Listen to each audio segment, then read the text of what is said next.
All right, well, it's time again for Neighboring 101. This is a bonus episode here in May of 2025, but thanks for joining us as we're going to hear three different presentations from award finalists at the Neighborhoods USA conference in Jacksonville, Florida this year. We're going to hear three of those finalist presentations and have a chance to ask some questions and give a little feedback and maybe help them do even better at the conference next week when they're up for the awards. Excited to see these today. I just want to let you know a little bit of what's coming up on the Neighboring 101 program, what we'll be doing the first part of June. I'm actually going to be doing Zoom recordings with as many of the winners from the NUSA conference as possible, first or second place if they're wanting to again to celebrate their success and to share their stories with a larger national audience of the work that they're doing. I think this will be the fifth time I've been to NUSA, and although I've enjoyed some of the workshops, I think some of the best stuff is in those award presentations and just seeing what other cities and other neighborhoods are doing. And so this is a chance to try and share that with a even broader audience and bring even more focus to the NUSA organization and what they're doing. And then in June, our June 26th class, we'll be hearing from Brenda Duffy, who is the Neighborhood Services Supervisor at the City of Overland Park, and she'll be presenting on the art of gathering, which is Parker's book, and I think she gave a presentation on that at NUSA last year. And then in June, we'll be hearing from some of the cities around Missouri that are doing programs or week-long events for Missouri Good Neighbor Week. So it's a little bit of what's coming up. But today we're getting a couple of presentations out of Waco, Texas, and then also one out of Springfield, Missouri. In fact, that's the one we're going to start with. And um, instead of me trying to do introductions, we'll let them do introductions as part of their presentation. No stress here. This is low key. We're not wanting anybody to hyperventilate over this or the format being on Zoom, but really looking forward to the sharing. So Ed, with SGF Kickball, I believe you're up first. Excited to see that you're one of the finalists this year at NUSA, or one of the presenters, right? Well, thank you, David, and thank you everyone for taking some time out to watch this presentation and be a part of Neighboring 101. This is all new to me, including presenting on Zoom. So I'm going to do my very best to get there. So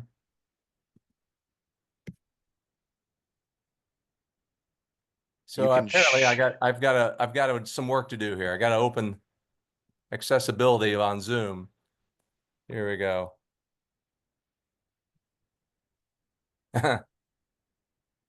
All right.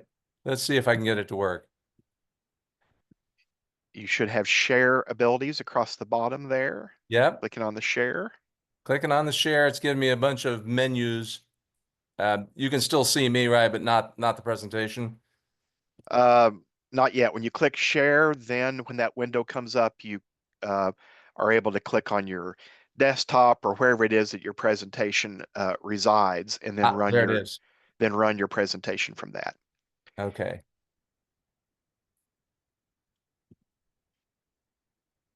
All right. I should be able to do this. Isn't technology fun when it works? And then yeah. I always say I learn something new every day. So Yeah, unfortunately, you may want to go with somebody else while I sort it out, because I'm getting messages that I've got to turn it off and turn it back on.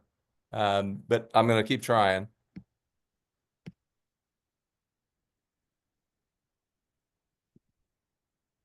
I am screen sharing. Okay, there we go.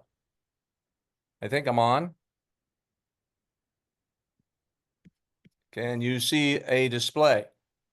let me see here as I'm multitasking. Yes. Yep. Okay. Okay, very good. And I don't know if you can see me or not, but the display looks a lot better than I do. So we'll go with that. We see the main parts. We see, I think it's in presentation mode. Yeah. But that that is fine because it's the content that we're wanting to Yeah. share and learn about. Well, and I can put it into slideshow mode too, and then just click along. There we go. There we go. All Very right. good. Well, that was a Well, technology learned for everybody, and we'll start the stopwatch now, Ed. We won't yeah, count that against okay. your 15 minutes, Well, right? thank you for your patience. Again, my name is Ed Goeke. I'm with SGF Kickball and here to talk to you about neighborhood building through play. I've had a lot of help with this presentation, but I first just want to give you a context. Springfield, Missouri is called, also known as the Queen City of the Ozarks. It's the third largest city in Missouri, around 170,000. There are 24 recognized neighborhoods with various levels of neighborhood associations within that 170,000 people. And we are a part of a region population of about 497,000 people. You may know it as the birthplace of Route 66, the famous Mother Highway. But we enjoy the good life here in Springfield. And, I just want to recognize a few people here real quickly because John Maxwell was absolutely right. Everything rises and falls on leadership. The success of this entity, SGF Kickball, happened because people care about their neighbors and their neighborhoods and have stepped up and exerted their influence on their neighborhoods. A couple of them. One I'll mention up in the top left-hand corner of your screen there is my buddy Michael Britton. He's a community strategist and also a co-leader. He's been very instrumental and will accompany me on this presentation in Jacksonville. To their right there, one of our attendees today is Nancy Williams. She does a lot of good things for neighborhoods and the entire area in Springfield through a wonderful organization called Habitat for Humanity. You may have heard of them. She's very much involved with that and has been a key member of our leadership team. Then to the left again with the the red button on, that's my buddy Ray Coleman. He's also a leader in his neighborhood. All these people do much work within their neighborhoods, but since our particular organization serves the greater Springfield area by engaging neighborhoods and have them play kickball between each, uh, they really serve the entire city. Then to my right there, the gentleman with our logo and the yellow neon shirt, that's Roger King. He's not only a leader among youth and has been for decades here in Springfield, but is our leader among umpires. As you can see, he's got his umpire shirt there today. And then finally, Peggy Wise, also president of Roundtree Neighborhood, as I understand it. And she's our registrar for the annual tournament. So gives you an idea that this doesn't happen from one person or in isolation, but it's a collaborative effort among neighbors and neighborhoods. So this slide's showing you some of the pride that occurs. This is a scene of the winning team posed with the trophy that they can win when they play SGF Kickball and actually win the tournament. But I think more importantly, you see the pride that happens with the banners displayed there at the field. Many neighborhoods represented. This particular year, we had 10 different teams representing probably 12 different neighborhoods, and I'll explain more about that later as we go through the presentation. So our winner in 2025 was Resurrection Church, which is embedded in a neighborhood called West Central. And they really had it together and did a fabulous job, not only playing in the tournament, but supporting all the effort to pull it off. Interestingly enough, West Central has a team called the West Central Wombats from their neighborhood association. Love the name. And they ended up placing third in the tournament. So West Central neighborhood was well represented in the outcome. Where it all started. Well, I don't know the entire story, but I think we all share this nagging feeling sometimes that we don't know all our neighbors or we don't get to see them very often. We never talk to them. And for that reason, a couple of neighbors got together, driven by this innate desire to connect with people in meaningful ways. And it was motivated by a simple conversation between a couple of friends from different neighborhoods in Springfield. Well, there it is. And those two neighbors are top left-hand corner there, as you see, Bobby Ream and Kevin Evans. They were talking about how they were kind of frustrated with the fact that neighborhoods and neighbors just weren't really doing things together at a level that was constructive or meaningful. And so Kevin came up with the idea, we need a kickball tournament. And Bobby agreed. And then later on, in the development of this, the very first year in 2019, Kevin showed up at Bobby's doorstep and randomly asked, he said, do you have any spare old shoes? And she said, what do you have in mind? Well, she showed him a shoe that she used in the gardens, an old athletic shoe, and he took it, and it was transformed in what you see to my right, which is the coveted Bobby. The Bobby is the trophy you can win if you win the SGF Kickball tournament. So these two were kind of the impetus to get this whole thing started. It quickly spread to other neighborhoods, but we love to tell the story about these two because they were integral about getting this whole idea off the ground. In 2019, there were originally 4 teams. And those 4 teams represented different neighborhoods: Phelps Grove, Delaware, Roundtree, and Meadow Park. This particular year in 2019, as they got together and played the tournament, vying for the Bobby, and Roundtree won year 1.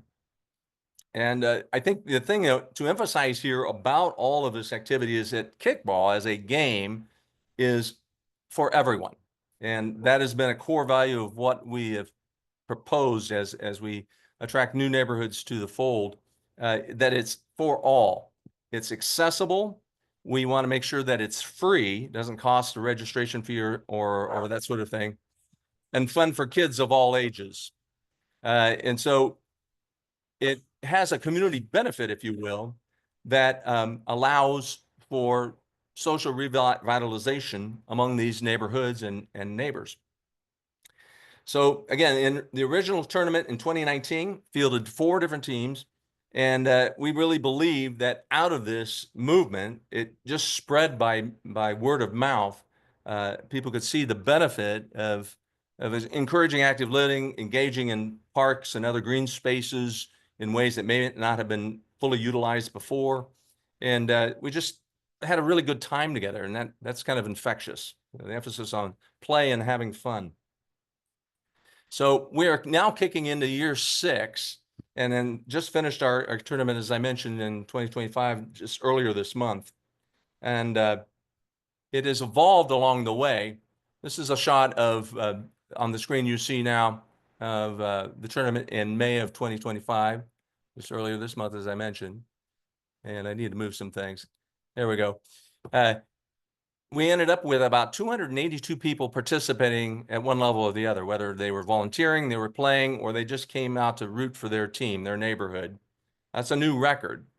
So out of the 10 teams that materialized, we had several neighborhoods represented. This is so accessible that we don't disqualify people that want to play because they don't have enough players. There's a rule that says you have to have at least 10 to 11 players to field a team, and some of those players need to be a certain age group. Well, we're able to combine 3 neighborhoods to make our number 10 team. So anybody who wants to play has that opportunity, and that's where we see it being totally accessible to anyone who has the desire to play. They'll be there. All right. So why kickball? You know, I think the thing that pops out to me in all of these community building activities that we see is that there's this growing sense of isolation, that people spend so much time in front of a screen, whether they're playing a video game or they're working or they're just streaming on Netflix, that there's more and more isolation and loneliness. It's somewhat of an epidemic nationally. And so our desire was to see people get out of their house, maybe even a little bit out of their comfort zone, and meet and play with their neighbors. And so that's really the genesis behind SGF Kickball. It provides that free and accessible activity that brings people together. And it utilizes public spaces and creates that bond between neighbors and neighborhoods. Just providing the opportunity to play is a way for people to connect and provide that bond through a shared meaningful experience. I mentioned that there's certain age groups that we require. It was just a core value of ours to see children and families playing on the team together. So we do require kids from ages 8 to 13 on the team, but it can be somebody as old as yours truly. I mean, honestly, if I wasn't the chair overseeing this whole thing, I'd be on the field playing because I just have so much fun doing it. So that happens. And again, it's for people of all backgrounds, doesn't matter what their social economic status is. I've had several coaches that created carpools to gather the kids up because they didn't have transportation to get to the tournament or even to a practice. And so you'll see moms and dads stepping up and being moms and dads to other kids in the neighborhood.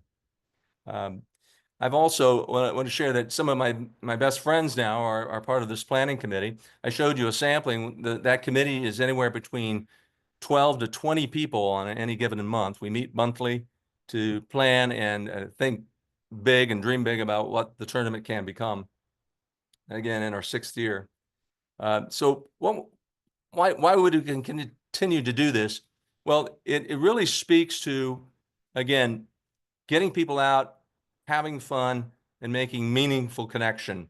And so neighborhood pride shows up in all of this. What we see is it's almost like a mini leadership development system. I mean, several people that you see listed here are already community leaders. At the front of the screen there, you see, I wish I had a pointer, but the first picture on the left shows Monica Horton, one of our city council people, and Abe, also a city council member from the past. They were involved and have got involved in what we're doing. And then you have kids of all ages and older people as well, having a great time together. Mentioned that before, but what happens is that people in these neighborhoods decide they want to organize a team. Well, that requires leadership. It requires influence, and it ends up becoming an engine to develop new leaders within these neighborhoods. We have team captains, team managers. We have people that organize potlucks, help clean up the park so they can play kickball on it. So you just see an increase, even if they're not on the team, you see an increase in neighborhood pride and involvement, if you will, engagement in the neighborhood. Let's see, we're going to keep going here. This has been a home run for Springfield, we believe, because, again, we're seeing the fruits of it. We not only have seen more people engage in our activity, but in activities in general that are organized by neighbors, whether it's neighborhood night out or some other entity that's special to that specific neighborhood. Our participation has grown. I mentioned before, over 280 this year, which is a new record. These new teams encourage and strengthen newer neighborhood associations. We had 3 new teams, and 2 of them came from neighborhoods that were well established as associations, but they participated the first time in this tournament. One of them was quite instrumental in actually going out and talking to businesses about providing raffle prizes to encourage people to stick around and stay involved in the entire day. Bradford Park was the name of that neighborhood. And so what we've seen is these new developing budding partnerships between local businesses and other institutions in support of neighborhoods. One institution is Missouri State University. In 2024, they actually allowed and encouraged, invited, recruited, if you will, the entire ladies golf team for Missouri State University, and they became our umpire crew for that year. Did a fabulous job. That's just one example. O'Reilly's Auto Parts has given money to supply, again, the equipment and supplies necessary to keep the tournament free. Best example I can give you here, I'll hold up for you. This is one of the older banners. You can see in my picture off screen here. It's a bandana, excuse me. And the bandana can be worn in any way, but what it does is it establishes the team colors. People will wear it on their arm as a headdress, as you see Natalie there in the picture. But it establishes that sense of unity and pride among the teams. And it's a memento that they can take with them. They are given the bandana to take with them free of charge. Well, that all costs money to get them printed and prepared and such. And that's where the corporate sponsorship has come in big for us in the past. We hope to see that continue. So we are really thankful for this opportunity. I just want to tell you that our hope for the future is that it will continue to grow. We had a goal this year of 16 teams for our tournament. We had 10, and we spent an afternoon together having the best fun, making connections. But our hopes for the future is that would increase, that we would see increased participation among other neighborhoods that want to get this a shot.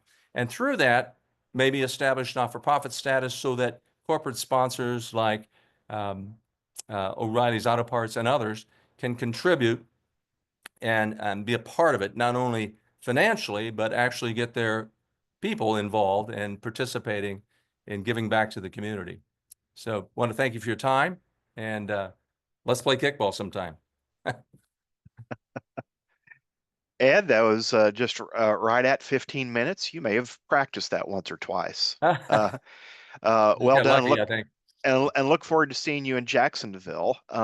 So here's the real valuable part of this. The rest of you that are online, this is your chance to ask questions of Ed, and or mention something you'd like to know more about, or if you think there's something that was maybe missing from the presentation or a way to improve.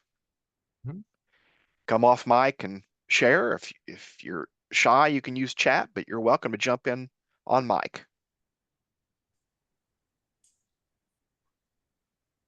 I just wanted to mention that when it comes to 501c3 status, here in Excelsior Springs, we've created a community foundation that people can donate to and indicate which entity in the city they want that to go to. We have a silver prom is an option. The big Easter egg hunt, those kinds of things are all options to donate to under that community foundation. I'm sure Springfield's probably got something like that, and you might be able to get under their umbrella. Thank you. That's a great suggestion, Laura. And I know about the Community Foundation of the Ozarks. They're sort of an umbrella agency for a lot of nonprofits, and we're going to look at all those options and consider what our next moves are, for sure. Thank you. Yeah, that would take some of the administrative burden off of you of managing a 501c3. It takes on a life of its own. Yep. One of the questions, how do you handle the cost? You mentioned right. Yeah. corporate stuff, but are there some other costs that need to be underwritten? This has all happened organically, and Nancy Williams is on our call, I believe, as a part of our team. She has acted as our de facto treasurer through the Delaware Neighborhood Association. So we've funneled funds through them simply because they have that 501c3 status and can, keep a track of it and an account of it. But we basically have gone and talked to people about helping however they can, and most of the time that means people will write a check. And we're fortunate to have a good network of people that have been involved in community building already and have those kind of connections either at work or through their relational networks. But that's how we manage it. And we're just realizing we're experiencing some growing pains that now may be the time that we take it to the next level. Morgan says no one wants me to play on their kickball team, but would I be welcome to come and watch and cheer next year? Oh, absolutely. I'm glad you surfaced that. A lot of the people, the 282 so that just came to watch. They came to support and cheer on their neighborhood. We also have plenty of opportunities to work off the field. Peggy Wise, our registrar, designed a system this year that invited more participation, processing all the different waivers and everything that has to happen. Obviously, when you do something like this, there's liability concerns from the city, and our park board is just absolutely outstanding. They are fantastic people and have great facilities, but they do require us to have a waiver signed by anyone who's on the field to play, whether they're an umpire or an 8-year-old. So they all have to sign it. And so that takes some processing. There's also just getting organized that day with getting enough bandanas for all the team members, things of that nature. So there's lots of ways to serve. One of the bigger challenges we've faced in over the years is finding volunteer umpires, because we don't have an endless supply of cash to pay professionals. We look for volunteers, and that's a pretty big ask. That's out there 4.5, sometimes 5 hours, being the guy that nobody likes, right?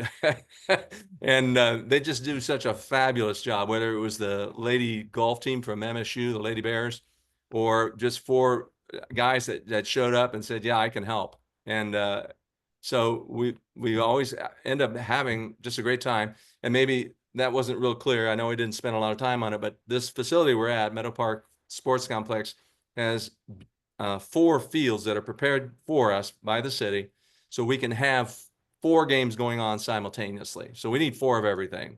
We need scorekeepers. We need announcers who always have the best job. I'd love to be an announcer, because you can just have so much fun with that. And so we have all those positions, if you will, where you're not actually on the field playing, but are helping. And we're discovering new ways that people can help, and we should probably have, just to make everything run smoother as we go. Ed, 2 final brief questions here before we tag on to our before we go on to Waco, and we'll probably run past our 1 o'clock time today, and that's fine. We want to hear all these presentations we have lined up. But Chet from Ohio is asking, do any of the businesses offer to sponsor teams in the neighborhoods? Great question, Chad. And yes, the answer is yes. One of our new neighborhood teams was run by a fellow who's just a lady, sorry, is a real go-getter, Delene Nelson. She went out and talked to businesses in the neighborhood about supporting the team. So sure enough, they came up with a uniform shirt for their team. They had a shirt that they wore with their bandana, and all the sponsors' logos were on the back of the shirt. So yes, those sorts of things are what we're hoping to see happen more regularly between neighborhoods. And I'm going to play this video real quickly here, because I didn't realize I even had the opportunity. Let's see, how long is it? It's 34 seconds. Is that okay? Sure, sure. Here we go.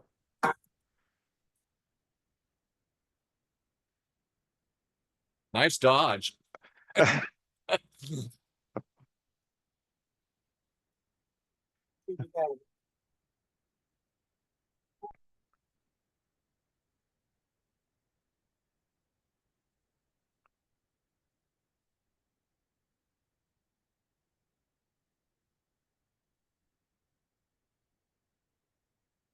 All right. I love that you have a mix of ages out there on the field at the same time. Suzanne, I see you have your hand raised there from St. Louis. I want to give you a chance to ask your question or comment.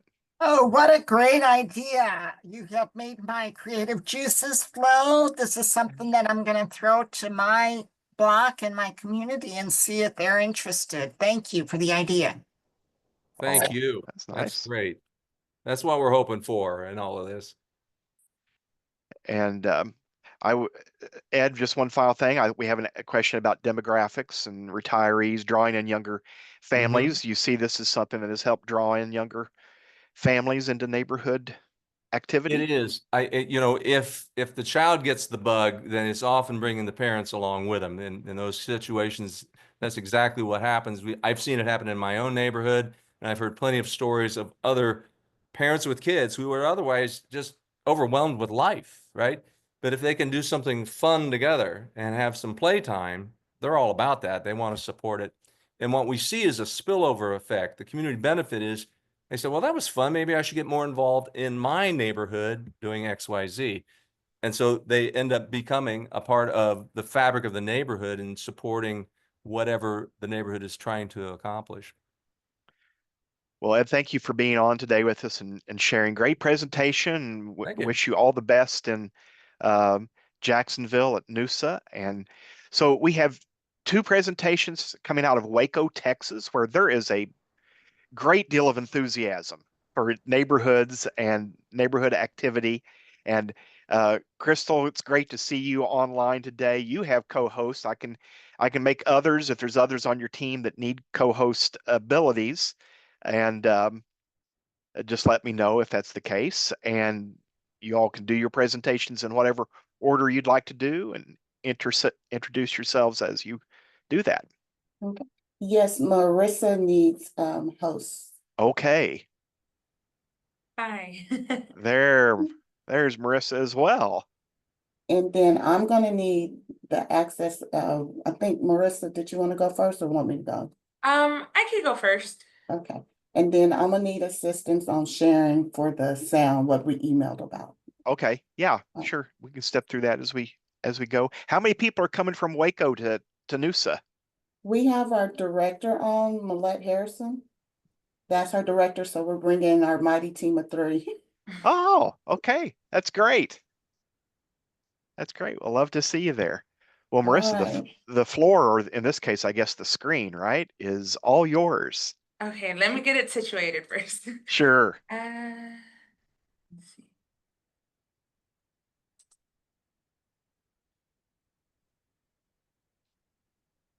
Okay, can y'all see that?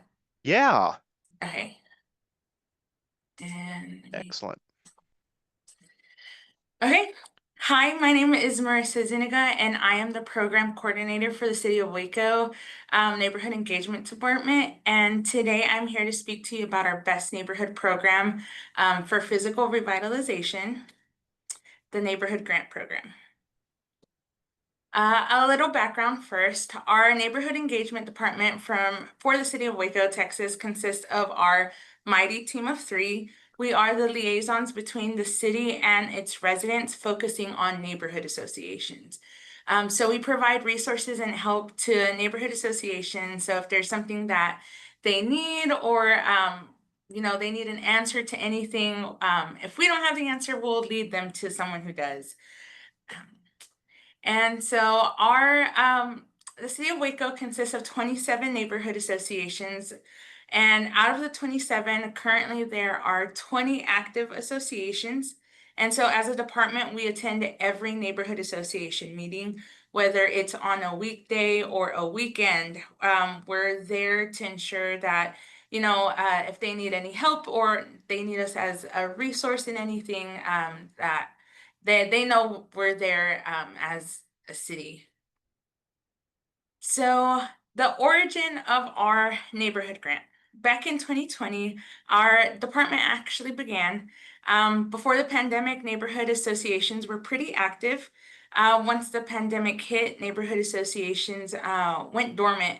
And so the city manager, along with the city council, wanted to reestablish those relationships with its residents. And so that's how our department came about. That way we can be involved with our neighborhood associations once again.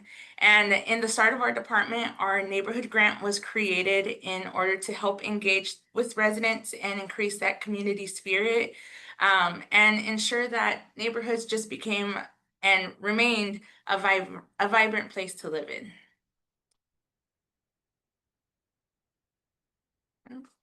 Is that not going? There we go.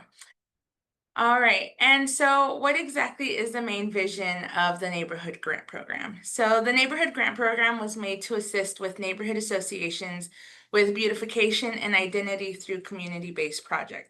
So no one really knows their neighborhood better than its own residents, which is why for neighborhood associations, they're able to decide their own projects.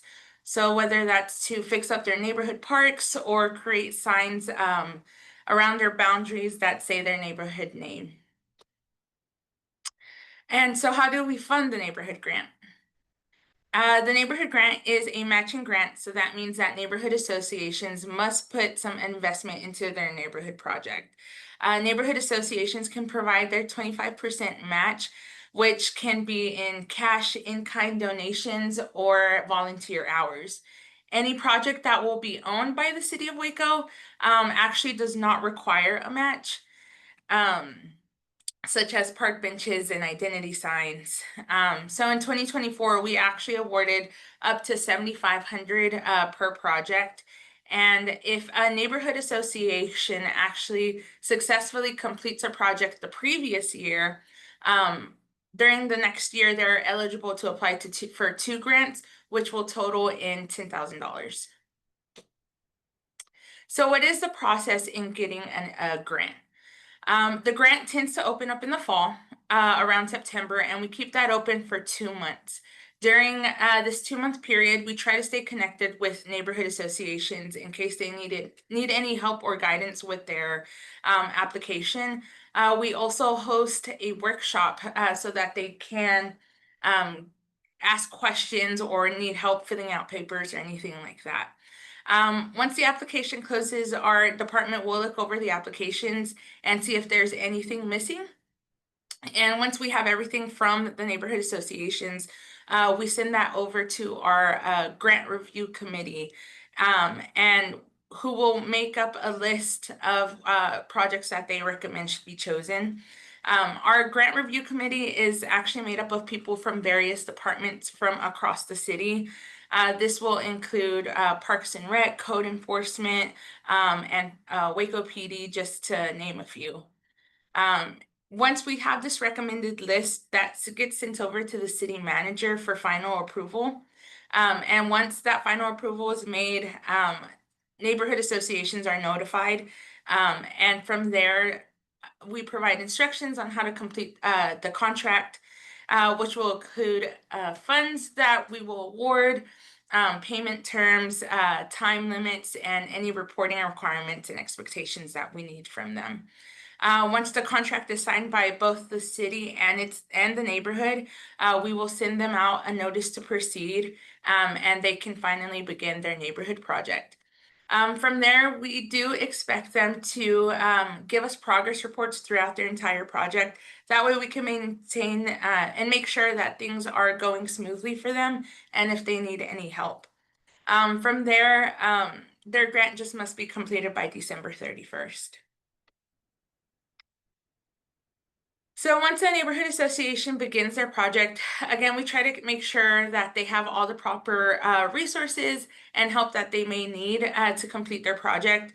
And again, we do this through our progress reports, which helps us and the neighborhood associations figure out things that they may need and if they're on track. So in 2024, we had a total of 15 grants awarded to neighborhood associations. Out of these 15, 9 of the projects met the requirements for physical revitalization and beautification. These projects include various park improvements and additions, as well as signs for their neighborhood boundaries.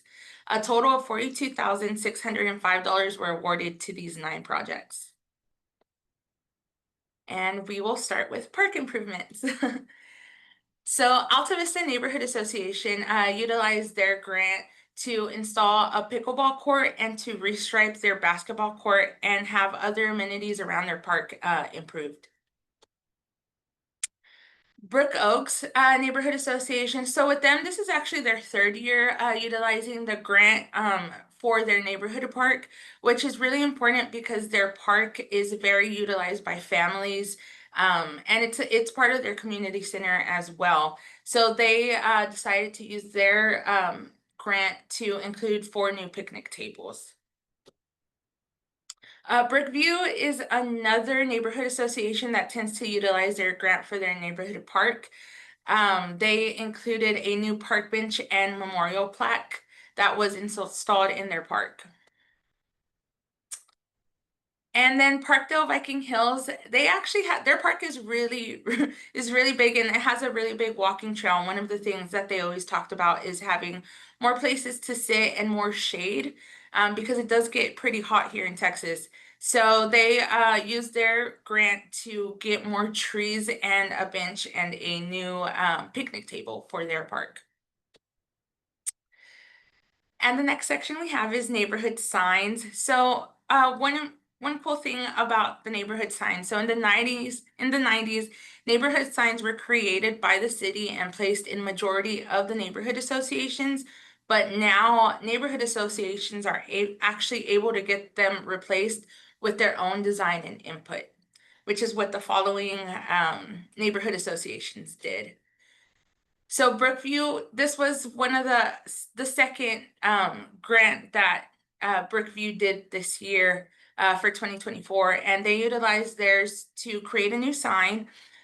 They wanted to put an emphasis on the red bridge that is close to their neighborhood park. For them, that is a landmark for their neighborhood, so it makes them stand out. The next one we have is Cameron Park. So Cameron Park actually has a municipal park, Cameron Park, and so they wanted to create an emphasis that that is within their boundary.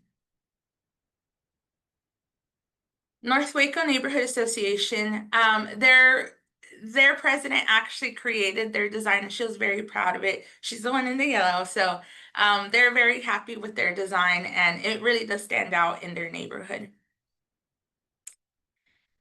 Oakwood Neighborhood Association. So the unique thing about Oakwood is they never had any identity sign for their neighborhood. So this grant allowed them to finally get signs placed along their boundaries. And so they wanted to make sure they put a big emphasis on the unity within their neighborhood.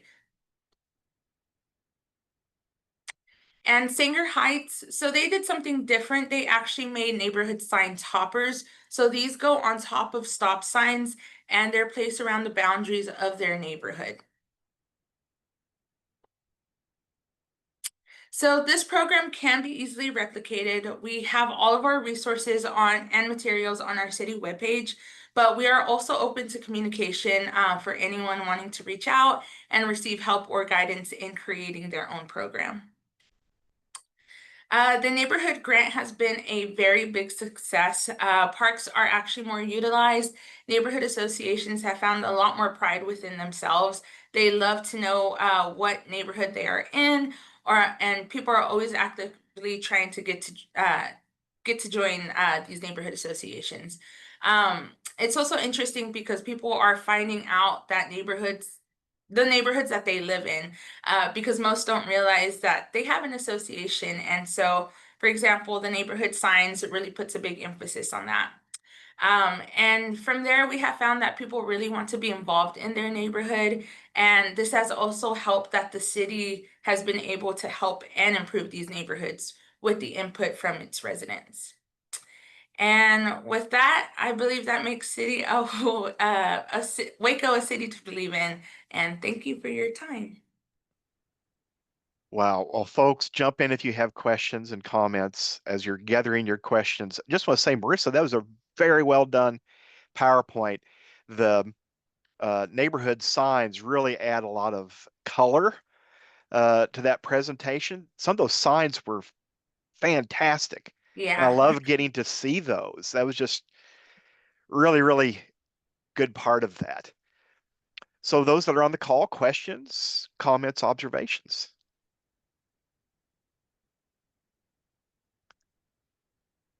A lot of kudos. Laura loves the toppers. Those were really unique. That was, I did love that idea. Yeah, they all create different they all have different ideas, and the main thing that they do is they speak to each other as an association and come up with either the design or what they want for their project to be. So there's a lot of voting that goes into each association. Do you or the city kind of have final approval on those, or do you work closely with them in the process? We work closely with them with the process, but at the end of the day, as long as it just meets the sign requirements that we have by our street department, everything, and it won't get confused with other street signs. Yeah. Everything works. Wow. Yes, Ed agreeing that the signs really popped and the local identity piece is very evident in the work that's being done there. And that's a big commitment from the city. That's a lot of grant dollars and staff time to help guide those two. And I'm sure you're kind of involved after they get the grant, you're kind of involved in helping them get to the finish line in some Oh yeah. ways. Oh yeah, they're never alone through the entire process. From the moment they begin their application to the moment they turn in their final report, we are there helping them as much as we can. I loved seeing that some of those parks had multiple grants. So it's really that it's not like just the one and done thing. It's over time, lots of these things really add up to big impact. Oh yeah, for sure. A lot of them have pride in different things in their neighborhood associations or in their neighborhoods. So whether it's the park or just the basis of their identity, it just depends on the association in the neighborhood. Well, I've seen several have said how impressed they are with the program and links to Waco. I'm guessing several people are already thinking, wow, what can we learn from Waco's example here? And so thank you for leading the way and for sharing about what you're doing. It's uh, excellent way to, as Vanessa says, excellent, wonderful way to display pride in your association. Very well done. Well, I don't see anyone giving constructive criticism. Everybody's singing praises here, and don't know what the others presentations are in that category, but that one is very impressive. I can see why many others would be interested in copying that in their own city. Thank you. Thanks for leading the way on that and for your work there in Waco. Any other questions real quick on anybody, or we'll help Crystal get going with her presentation? Our director is on. Millette, did you want to say anything while I'm getting situated? Sure. I did see one question in the chat that said, how do you get the word out about the program? Oh, yes. We specifically only do these grants with neighborhood associations that we recognize and that work with the city. So it's pretty easy to get the word out because we're talking to that group all the time. In individual settings at their meetings or in our group meetings that we have, which Crystal's about to tell you about. So it's a pretty easy get the word out. We don't have to advertise citywide. What we do have to do occasionally is tell other nonprofits that they're not eligible unless the neighborhood wants to do it. They could talk the neighborhood association into it, and it's a good thing for their neighborhood, then we're okay with that. But it is very specifically set up just for our neighborhood associations. Marissa mentioned that you all attend every one of those neighborhood association meetings, daytime or week time, and that's a big time commitment, but B, well, it's just a big commitment, and it shows that you guys are really serious about those neighborhood associations. So I know of some where city people do not maybe attend and participate. So Well, we that's to be try. commended. That's to be commended. I mean, for us, what we understand about our folks, at least, is it boils down to trust, which boils down to relationships. And if they don't see you on a regular basis, they're never going to trust you. They still may never, but at least you've had your shot. If you are monthly or every other month, you're seeing them on a regular basis. Because, we are the government, so we are evil, but we're pretty good part of it. So we try. Yeah, you're right. Relationships move at the speed of trust. Absolutely. What Stephen Covey says, that's wise advice. Well, Crystal, I don't know, Marissa has set the bar pretty high here on this presentation from Waco. No pressure there, Crystal, but how can do we need to give you a little help on getting yours going? You good? I'm trying to get it situated. When you click on the share button and it takes you to the window to select, there'll also be a little button up in the right side that says click for sound after you've clicked on share, and you'll want to do that because I know you mentioned maybe doing a video. Okay, so when I share, then where did you say click for sound? Oh, share sound. There we go. Okay, now looks like you'll have the wrong screen. It's not showing us a screen yet.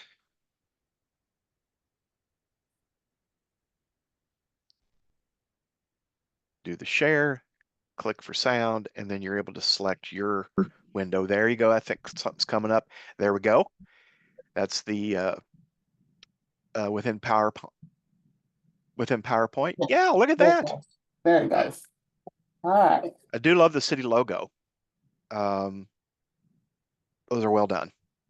Well, thank you. We take pride in our marketing and communications and branding is on point in Waco. It is a must. It appears to Okay. be.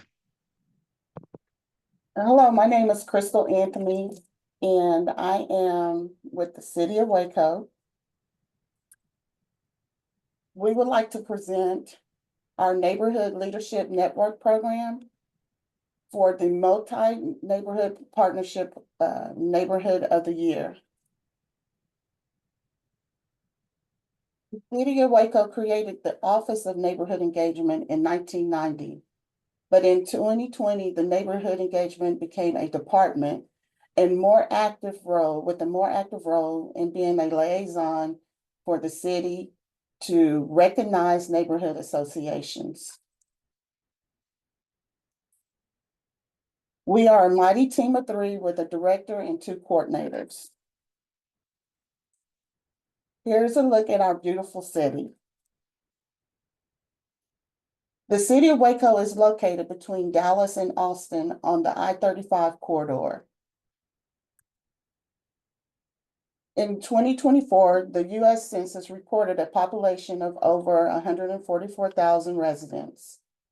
According to the Heart of Texas Council of Government, higher education is our major employer with a household median income a little over $53,000 a year.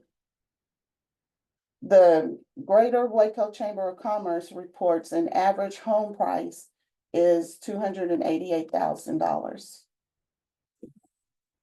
In 2024, the city of Waco had 20 active neighborhood associations out of 27 of the recognized associations. Here's a map of all 27 associations. The neighborhood boundaries vary in size and density, but it also depends on the growth within the neighborhood zones. The zones range from 2,000 residents to over 12,000 residents.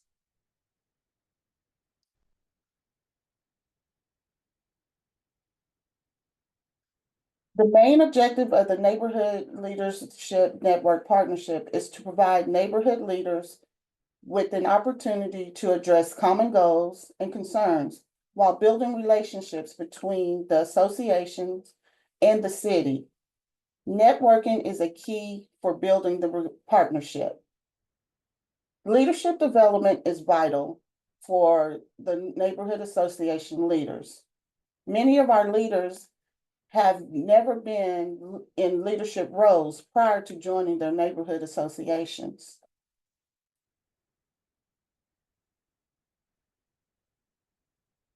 All of our neighborhood associations are volunteer-based, with this focus on enhancing their neighborhoods and building the city as a whole. As a paid staff, we appreciate each of our neighborhood leaders for volunteering their personal time for the betterment of their neighborhood, in which turns to benefit the city. So this is just a composite. If the neighborhood association would meet every month, it's a possibility for the leaders to gain 30 volunteer hours for the year. The NLM program is budget-friendly and easily replicated. We have a yearly budget of $600 for up to 5 meetings within the year. Majority of the budget is for meals. Meeting locations we use are at a zero cost, as we utilize venues and buildings throughout the city. If printing is necessary, we use in-house printing, which is at a discounted rate.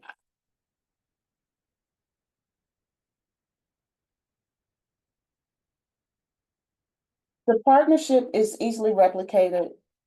We provide time for leaders to network with other associations and city staff. A great way to build partnerships and work together for common goals. Providing meeting dates in advance allows the leaders to plan and not conflict with their regular meetings. Using electronic registration for meeting reminders, and then also it provides us with a head count to prepare for the meals at the meetings. Again, we stress networking, and this is led by our neighborhood leaders.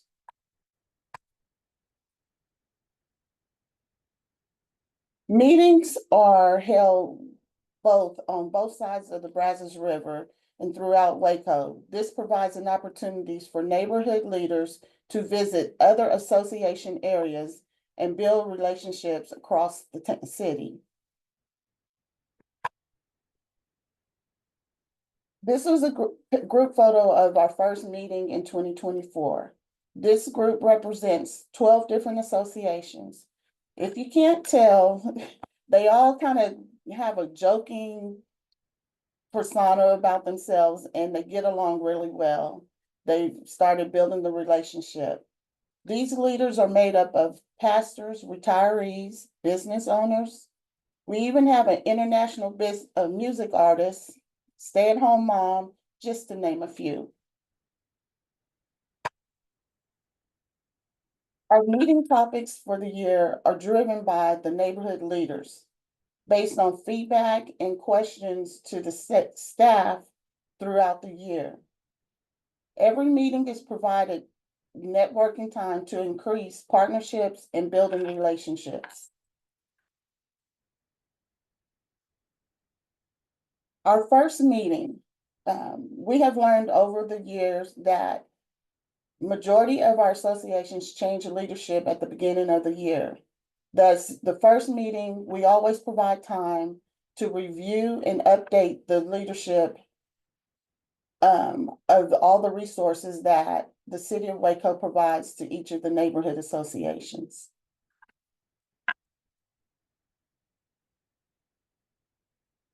Through this partnership, the city provides a directory of each neighborhood association. We host a meeting calendar of all of the association's meetings on our neighborhood engagement website. So we go over this, our website at this meeting as well. And we put out the QR code. Through this process, we learned that many of our leaders did not understand nor knew how to use the QR code.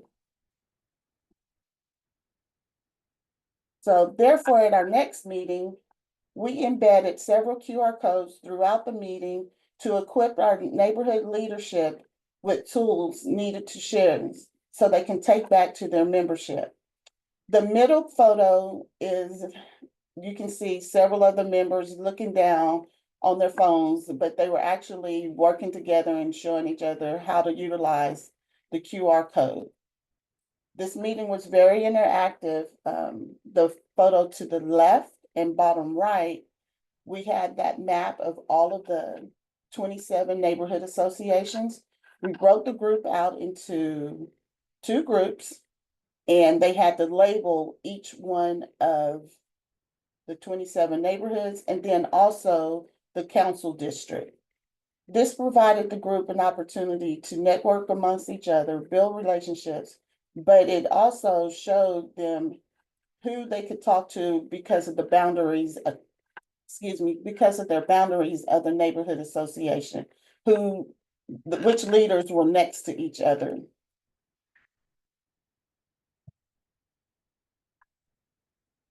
Our third meeting of the year was our code compliance. In between the second and third meetings, several of our neighborhood association leaders were contacting us for assistance about residents receiving code violation letters. And many of their residents in their neighborhood were contacting their neighborhood association. Therefore, we asked our code enforcement officer to come to one of our meetings and to provide our leaders with the information of how to take back what the different code violations were and the process of code. This was well received within the leaders. As I mentioned, all of the meeting topics are driven by the leadership of the neighborhoods. This meeting was to introduce the neighborhood grant workshop. And we utilize, if you can see, we have our assistant city attorney. He's there to answer any questions because all of our contracts must go through our city attorney's office for approval. So he was there to answer any questions, but then also to learn more about the new projects that's coming up for the next year.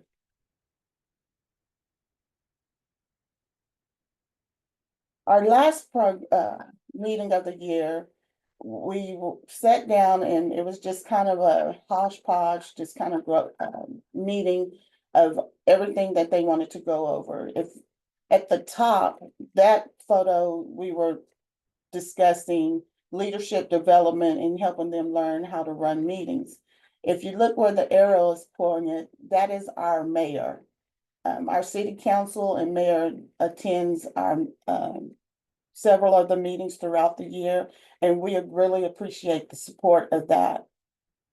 And it also provides the neighborhood association that lets them know that this department is vital, and we have the support from the mayor and the city council, as well as the city manager's office. The bottom photo is a group of neighborhood association leaders needing a little extra help before the grant deadline was up. Our neighborhood marketing campaign for the year was an idea presented by the neighborhood leaders to help increase their membership and awareness of their neighborhood association. Okay, here's a video. Hopefully you can hear the sound. Be cool, enjoying your neighborhood association. I think neighborhood associations are important to residents because they give a sense of community, they make your voice heard. We'd like to get to know more of our neighbors so that we can really do things together, so we can help each other. Everybody gets to be a part of the community, everybody in the neighborhood, from kids to elders. How cool is it that we can work in partnership with the city on improving our neighborhoods? Be cool. Be cool. Be cool. As you can tell, our leaders are very energetic and we love to have that. And this is what makes Waco a city to believe in. Okay, that is our presentation. Well, I can tell in chat that your video has stolen the show there. Everyone loves that video and love the tagline. Makes me want to be cool, for sure. Folks, any questions or comments that you have for Crystal regarding that presentation and information?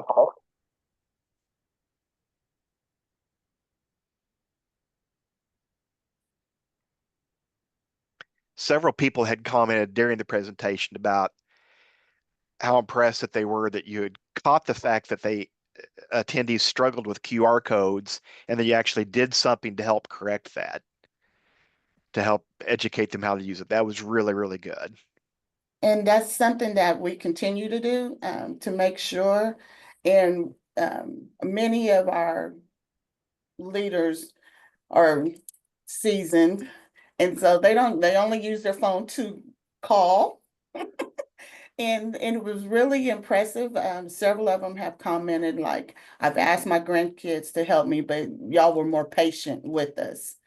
So that was really good. And then it also built relationships between other neighborhood associations as they were working together to make sure everyone knew how to use the QR code. I see in Mary Elizabeth's comment, she's saying you all are making her want to move to Waco. Others may feel the same. That was a great, and I think there's a lot in there for other cities and things to learn from. I think that's the part of the value of these presentations, because you all have a great system going there and a great example. Any other comments or questions?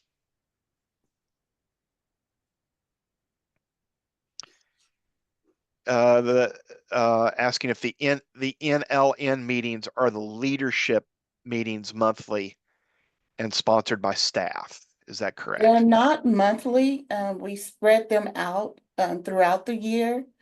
It is led by our department, but we also have other things that we do throughout the year. So we'll have a meeting in February.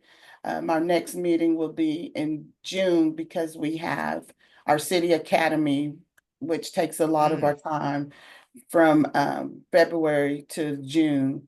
But as Marissa has stated, we also attend all of the neighborhood association meetings. So we will try to make sure we're not spreading ourselves too thin, so we cannot have the NLN meetings monthly. And we only have 4 to 5 a year.